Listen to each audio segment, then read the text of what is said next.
Hey guys, my name is Shrish. So a couple of weeks ago, Realme unveiled their first ever smart TV, and they did launch the 32-inch variant and the 43-inch variant of this TV. The 32-inch variant basically is HD ready TV, meaning it's not full HD. It has a resolution of 1366 into 768, which is fine by the competition. And on the other hand, they also launched the full HD TV, which has obviously the resolution of 1920 into 1080. Now I do have the 32-inch TV, which I think provides way better value for money than comparison to the higher end variant of this TV.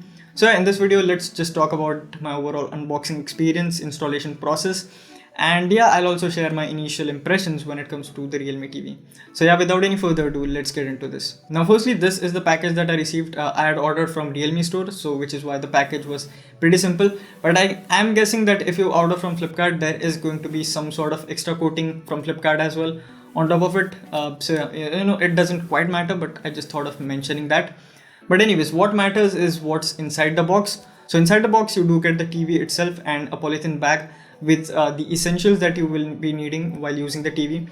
In the essentials, you do get the stand, its screws, batteries for remote, the remote itself, and some sort of paperwork and invoice as well. And that was just about that for the unboxing experience. To mount the TV, you have to just align these two legs that you get on the mold that's located at the bottom of the TV, obviously, and you just have to tighten it up using screws. The process is pretty self-explanatory. Once you get the package, you'll be good to do it all by yourself. You don't need to worry about the mounting process as such. Just one thing worth mentioning is that while mounting up the TV on the stand that's provided in the box, or the legs basically, you may need to add a little bit of extra force. Now that was just my experience while tightening up the screws. Now when it comes to setting up the TV, you can either set it up automatically with the help of your phone. Basically, you'll have to tell your Google Assistant to set the TV for you. You'll be getting all the directions on your TV, so you don't need to go through any tutorials to set your smart TV up or anything. You can do that with the help of your phone. If you don't have your phone, it's totally fine. You can also manually set up your TV, but I think that would be just way too time consuming. Now there are two issues which I noticed. First one is that the TV actually detected the Wi-Fi, but it did not detect the internet. I don't know what was happening. Internet was pretty stable, but I don't know, TV just wasn't detecting the internet connection. So what I did was I went to the settings, cleared my Wi-Fi data, and then I entered the Wi-Fi password again, and then it detected the internet. So if that happens with you, you know how to solve the issue. Now the other issue was when I tried to copy my Google accounts from my phone to the TV. It totally failed. I tried it a couple of times, but it didn't really work out. I'm not sure if that was just me, because I've seen Dhananjay do that, and his experience was pretty seamless with that. So maybe it was just me, but I thought of mentioning these two issues to you guys. Now firstly, let's talk about that design. Now I absolutely love the design on this thing.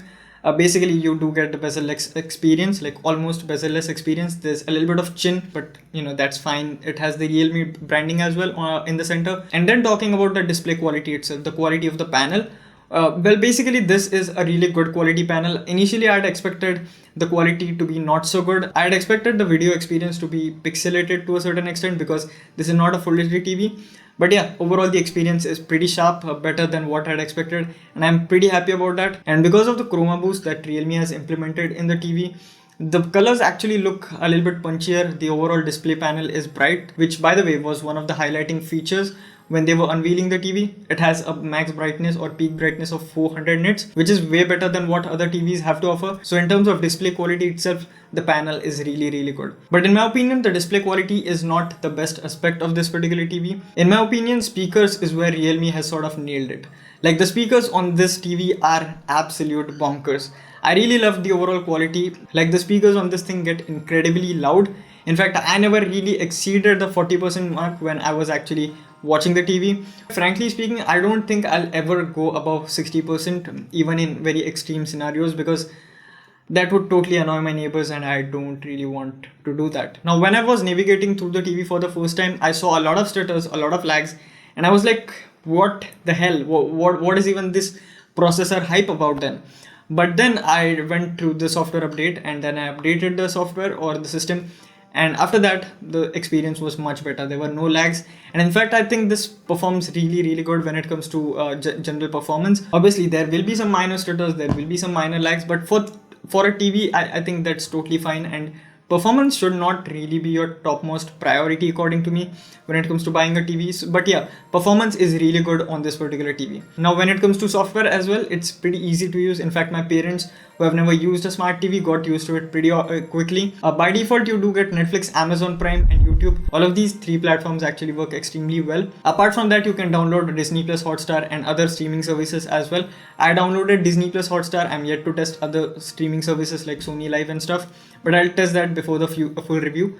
But yeah, Disney Plus Hotstar as well, it works like a charm. So in terms of OTT platforms and general streaming, there are no issues whatsoever. The playback is pretty smooth. Skipping and stuff, it works really well. And then speaking about the remote has very less keys. It looks pretty sleek and compact, and I think that's how generally smart TV remotes should be.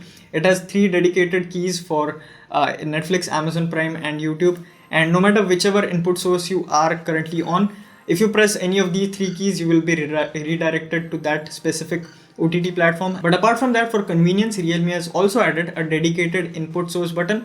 Basically, if you want to switch to HDMI or any other input source that you have connected your TV to, so basically you can just press this button and you'll get these options to select your input source. I think this is quite a lot convenient because in most TVs you just have to go through your menu and then you have to navigate to input source and then you have to select your source.